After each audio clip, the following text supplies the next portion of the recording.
సంక్రాంతి అంటే సినిమా పండగలా మారింది.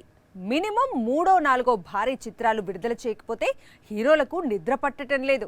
అందుకే సంక్రాంతి ఎప్పుడో 6-7 నెలల తర్వాత ఉన్నా ఇప్పటి నుంచే ఖర్చు వేసేస్తున్నారు. ఈ ఏడాది సంక్రాంతికి వస్తున్న బ్లాక్ బస్టర్ అయింది. మరో మూవీ డాకు కూడా పర్లేదనిపించుకుంది. గేమ్ చేంజర్ మాత్రం ఇలా వచ్చి అలా వెళ్ళింది. కానీ గట్టిగా ఓపెనింగ్స్ అయితే వచ్చాయి. అంతకు ముందు ఏడాది సంక్రాంతికి గుంటూరు కారం, హనుమాన్, సైంధవ్ లాంటి చిత్రాలు వచ్చాయి. గుంటూరు కారం, హనుమాన్ దుమ్మురేపాయి. సంక్రాంతికి ఎన్ని సినిమాలు వచ్చినా ఆడియన్స్ చూస్తారు. చిన్న హీరోనా, పెద్ద హీరోనా, పాన్ ఇండియా సినిమానా అని చూడరు.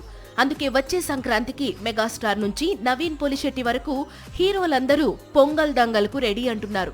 ఈసారి మాస్ రాజా కూడా సై అంటున్నాడు. మాస్ జాతర ఇంకా రిలీజ్ కాలేదు. కానీ ఆ తరువాత రవితేజ నటించే చిత్రం విడుదల తేదీ ఖరారైపోయింది. కిషోర్ తిరుమల దర్శకత్వంలో మాస్ రాజా నటించే కొత్త చిత్రాన్ని వచ్చే సంక్రాంతికి విడుదల చేయబోతున్నట్లు మేకర్స్ ప్రకటించారు. ఆల్రెడీ చిరుతో చిత్రాన్ని వచ్చే పొంగల్కు రిలీజ్ చేస్తూ రావిపూడి ఏకంగా సంక్రాంతికి రఫ్వాడిద్దామని లైన్ పట్టుకున్నాడు. మరోవైపు తమిళం నుంచి విజయ్ నటిస్తోన్న చివరి చిత్రం జననాయగన్ సంక్రాంతికి రిలీజ్ అవుతోంది. ఇంకోవైపు అనగనగా ఒక రాజు అంటూ నవీన్ పొలిశెట్టి దిగుతున్నాడు.